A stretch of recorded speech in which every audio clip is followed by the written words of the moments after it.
ya ampun. Sopo maneh sing nyalahke iku ana. Oh. Ini budak melak. Melak. Iya. Nanti nambal ban. Ya, nanti nambal ban Mas. Lah iki serute kaya ngene iki ya ampun. Budal Mas. Ayo, ser, seret, ayo, ya, pelan.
Kula gelar kondo Siniget Sekar Data Pitanga Yanagi Jatru wonten nagari pundi ingkang bukaning kondo inggih menika nyaraosaken wonten ing negari Ngastina inggih kasebatan negari Gajah Waya kinarya wae Adidasa Puramindra kaping 1 Bahwana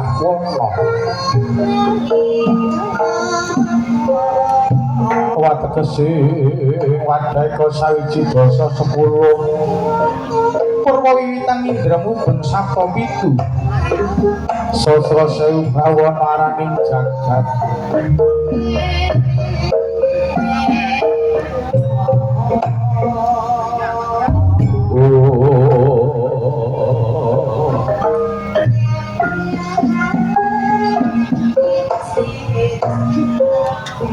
Oke masir Lobenawi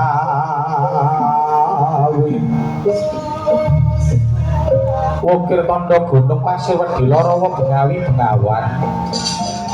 tondo negari Ngastina sampun mungkuraken papan pasamudran angliwaraken bebandaran ingkang agung Amsal Sidi Tanah Tabun Klebat Anjang Punjung Manjang Dawa Kacamaning Punjung Luhur Kawibawanti Sumemono sinebut negari kang gemah ripala jinawi apa to tandha bukti bilih negari Ngastina negari ingkang reja manunggaling sagung generasi anom sami saya kang tinggalan kerukunan dumadi nira ing kasantosan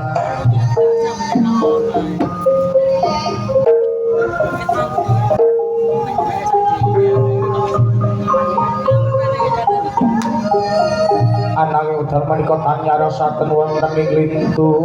negari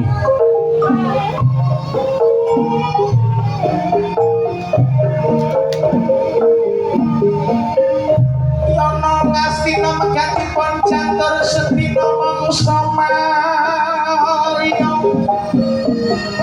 Yana Astina megatipun jantur sedina mangsa tutuka ana percakaning Suradana Rabataning kayu malwagana endanging priyayi wadon ana peparating raja Pandhita sumuning griya sundel paring nama gancang ingkang paring jolo posisi tentang ingkang padiling praja negari Astina Ratu Anom ing negari Astina putra kananing Sang Prabu Dastarata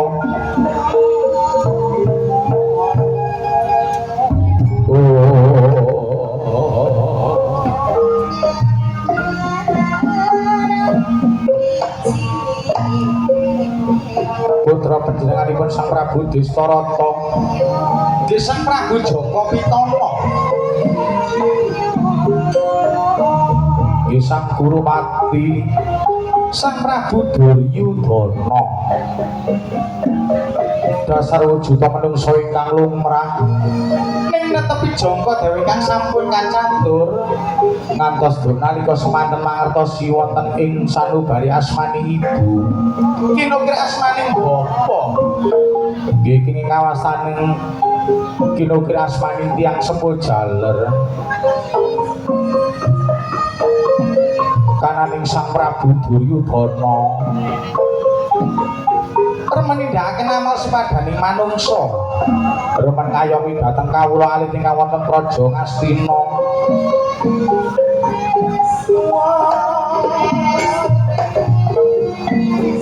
kananing awit gagasaning Sang Prabu Duryudana umpami tiyang dedagang tan wonten rugine mila netepi jangka dewa ingkang sampun kacatur nuwun wonten ngarsane Gusti ingkang ngakarya jagat anggening padiling praja negari Astina Laya mila lenggahipun wonten ing kursi gading dampar kencana liniwekan kasut babut cineplanginten berlian sekelingsi kingsi ageng iku mlebu pindha tergono ingkang sang pinuju dari la ingkang lenggah wonten ing sak ngandhaping Sang Prabu Duryudana ampuna kepatihanira praja ing negari Astina Sang Rekyana Pati Harya Suman ya Sang Sengguni ya Sang Rekyana Pati Gantarmati asmane korban jiwa kelawan raga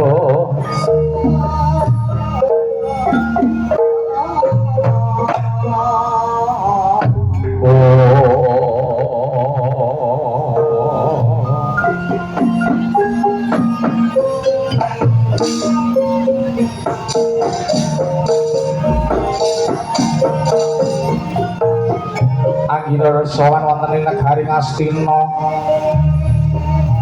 dasar kang asmaning Sengguni seneng adu-adu omong wong bener digawe salah wong salah digawe bener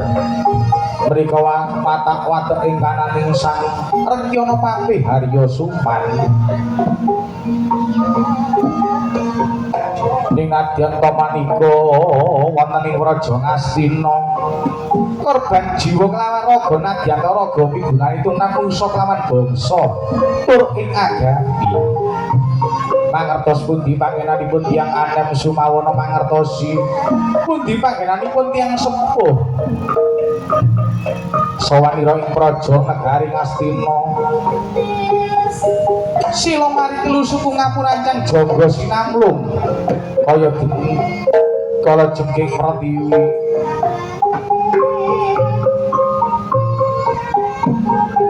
lah sapungkure Sang Rekyana Pati Harya Suman Pandhita Sukalima Dakyang Durna nggih Sang Kumbayana ingkang marakseda wonten ing negari Astina lah sapungkure kananing Sang Begawan Kumbayana Pandhita Kliar kabur kanginan sang begawan Brahmana Kestu ingkang marak seda ing negari Astina kairing peni peci raja ingkang samyang budaya jejogetan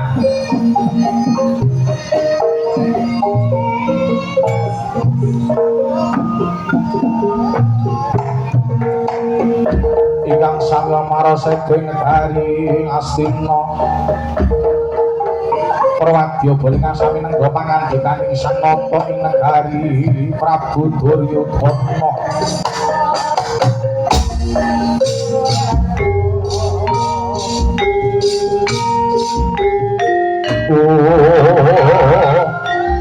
yana lang driya manggo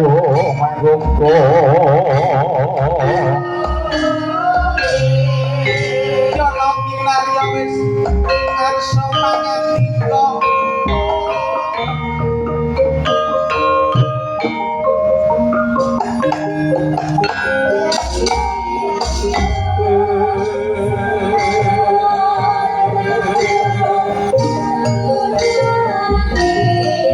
Arya Sang Prabu sarsa atur pangandikaning Tyas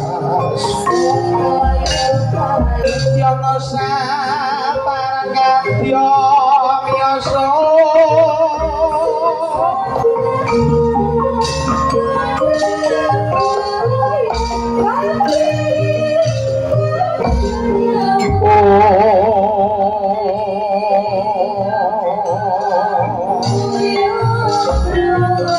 Kinarya Prawadya Balawarama ingkang sadya kinarya wis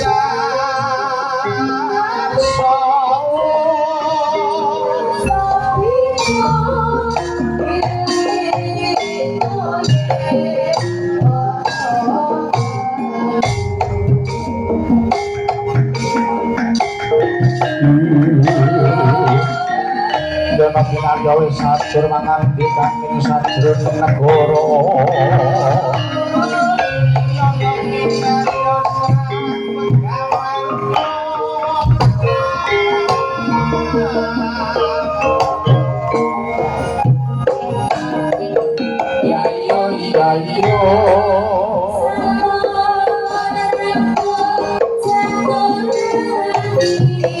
Sampuraku jandura iko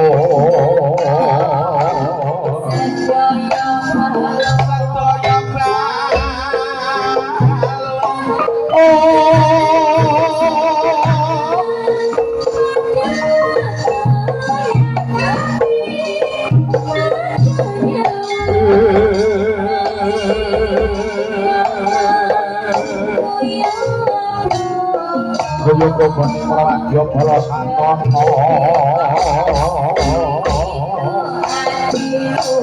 aduh ing abot kaya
wakan kadya mongge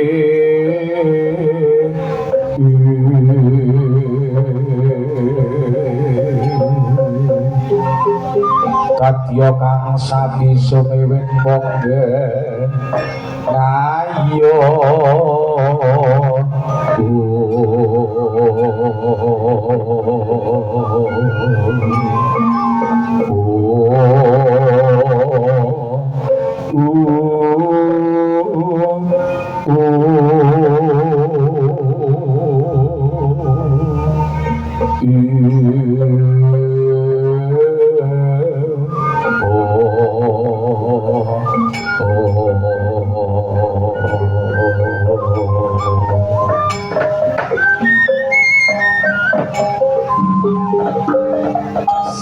Sri Narapati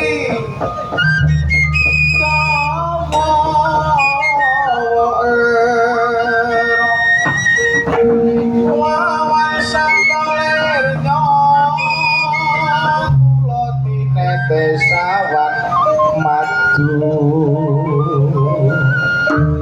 lege goreng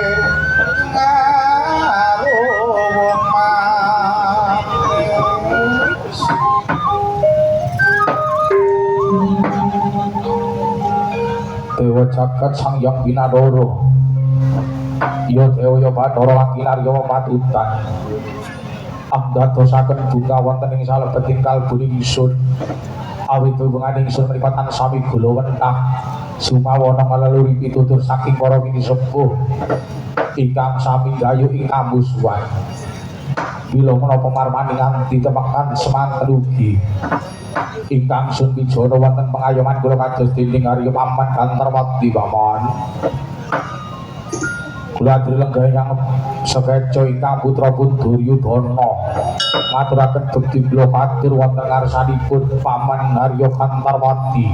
paman nuwun ngasih yen dawuh dalem anak anggir Prabu nggih rumentah dawuh panjenengan dumawa dhateng ingkang pun Paman Arya Gantarwati kula terami sungkem paduka wonten lintang puja pangestunipun Paman mugi manjing wonten anak kula pun Duryudana anak anggir Prabu nggih nuwun kasihan dawuh dalem Paman Arya Gantarwati kula kadang asta kali cinentangaken wonten ritma babasan kedara dalem setetes daging wonten ing dalem sempal kini kangge jimat aripe gesang kula wonten ing alam jagat raya mriki Paman Arya Gantarwati paman syukur bagi beja kemayangan jambla sinun sari anak anggir Prabu nggih syukur bilih kados pekaten anak anggir Prabu wonten dawuh Paman Arya Gantarwati napa panjenengan menika manggeni wonten ing bagenipun keslametan anggening nata wonten ing adining praja Ngastina mriki anak anggir Prabu Paman Arya Gantarwati wonten jawona kados ingkang putra pun Duryudana menika manjing wonten ing bagunipun keslametanipun gesang paman menapa ta ingkang dipun udi wonten ing donya menika namung keslametanipun gesang wonten alam padang ngantos dumadini wonten ing alam baka ngaten Paman Arya Gantarwati lah pekawis derajat pangkat sugih kelawan yang miskin menika sampun ginanjar saking peparingipun Gusti kang akarya jagat Paman Arya Gantarwati wawan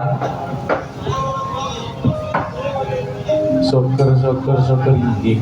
bilih kados mekaten anak anggir Prabu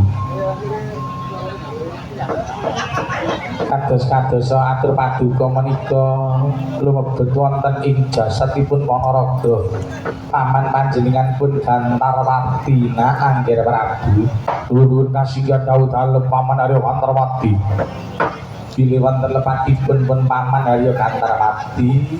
ingkang paman yunagingipun samudra pangeksama anak anggir Prabu nggih Paman Arya Gantarwati wonten dawuh ampun gunggung kanani ingkang putra pun Duryudana paman dereng kapara tamtu ingkang putra menika manggeni wonten ing gagunipun bebener awit jur kelawan bener menika besok pakar ingkang dipun unduh bini wonten raga kinapi dening Ibu Pertiwi Gyawang Sukma sapatemone kelawan malaikate Gusti wonten ngriku Paman Arya Kantarwati mangertosi jur kelawan bener ugi pakar ingkang dipun unduh nalika dipun tandur wonten ing alam jagat raya ngriki Paman Arya Kantarwati paman nuwun kasihan dawuh dalem nggih anak akhir Prabu kados ilmu paduka menika sampun sampurna mungguhipun Paman Arya Kantarwati ngeten anak akhir Prabu kados dawuh paduka menika sumrambah wonten ing salebeting batosipun pun paman nggih umpami gaman menika tumuju wonten ing alam waraka ngeten kados siram tirta suwindu manahipun paman anak anggir Prabu nuwun kasihan dawuh dalem Paman Arya Kantarwati kula aturi arek dalem sawetara kula badhe balwacana kelawan Rama Penembahan Subalima ingkang nembe prapta wonten ing Praja Ngastina ngriki Paman Arya Kantarwati kula aturi nyumanggahaken nyadong dawuh dhateng pun Pak Nigundil Subalima ingkang maraseba wonten ing Praja Ngastina ngriki anak anggir Prabu dhuwur kasihan dawuh dalem Paman Arya Kantarwati Rama Penembahan tepi saking Dempok Pertapan Sukalima dumuju wonten ing Astina Raharja sakrakta panjenengan ingkang putra Duryudana ngaturaken sungkem pangabekti kunjuk wonten ing andhaping upada Rama Penembahan Popo Con mati con Dolo pregantil tugel buntute monyor aco apa nggih nak nggih kula terus sugeng paduka wonten lintang wica pangestuning Rama mugi manjing wonten anak kula pun Duryudana anak anggir Prabu kula cadhong asta kali jenengaken wonten ing Gembah ndadosaken jimat anggen kula nata adiling praja negari Ngastina ngriki Rama Penembahan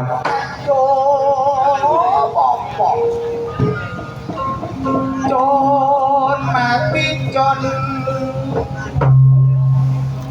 ono kasihan kawula dalem nak syukur bilih ngaten syukur Purnomo tepi saking Dempok Pertapan Sukalima wonten ing Praja Ngastina ngriki paten wonten alangan sujudha menapa-menapa nak apa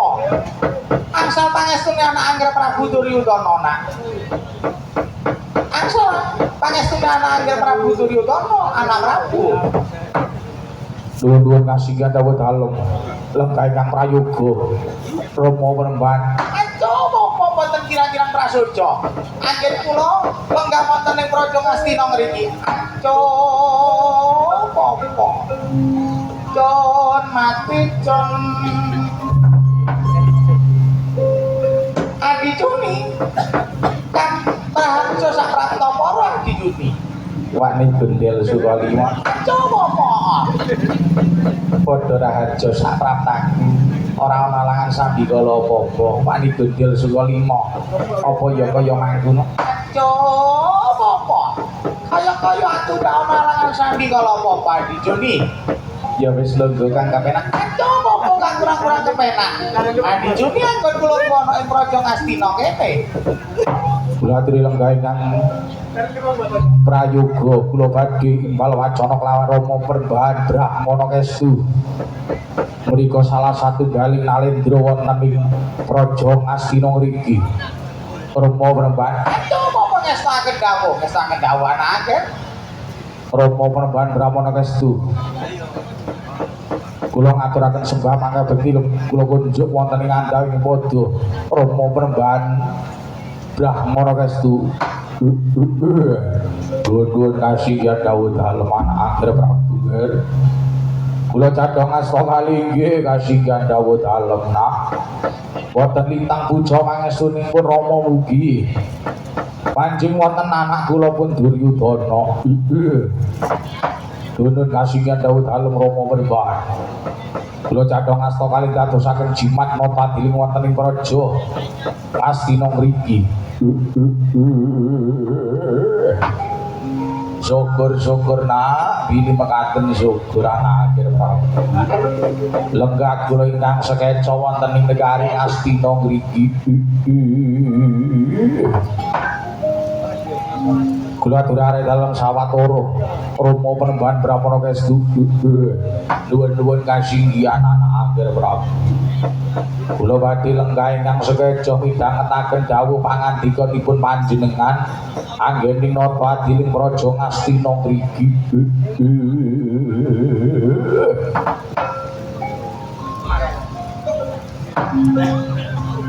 Paman Arya Kantarwati pun menjawuhan boten wonten malih kang kula ajak nata adiling praja ing negari Ngastina. Sumawana boten wonten malih ingkang kula ajak raketaken pembangunan sumawana kawula ing negari Ngastina mriki. Paman Arya Kantarwati kados pundi kawula ing praja Ngastina sumawana pembangunan wonten ing praja Ngastina mriki. Paman Arya Kantarwati kang putra nyadong dawuh. Paman Arya Kantarwati anak Anggir Prabu nggih. Bilipun jenengan medharaken ingkang kados mekaten nah. Kados-kadosa dawuh paduka menika kawula ing negari Ngastina mriki mboten wonten ingkang drengki meri. Jawal jawil metakil menika mboten wonten. Sami nglaksanakaken parentah panjenengan nadyan negari Ngastina menika negari ingkang alitiwala ninging kangge conto dhateng lintu negari ngaten anak Anggir Prabu. Nuwun kasinggihan dawuh dalem Paman Arya Kantarwati. Ninging yang menapa kula dipikir seneng kados dening sela wening pindha tirta wonten darunaning panggali menapa ingkang dados sungkamanipun paduka kula sendika dawuh kawula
Prabu Duryudana mila sigra miyak wonten ing dampar kencana tatkala wonten sungging purbingkara nyingrat wonten ing dampar kencana kaberdrancangi busek sastraning sigra mendelira dalem sakwat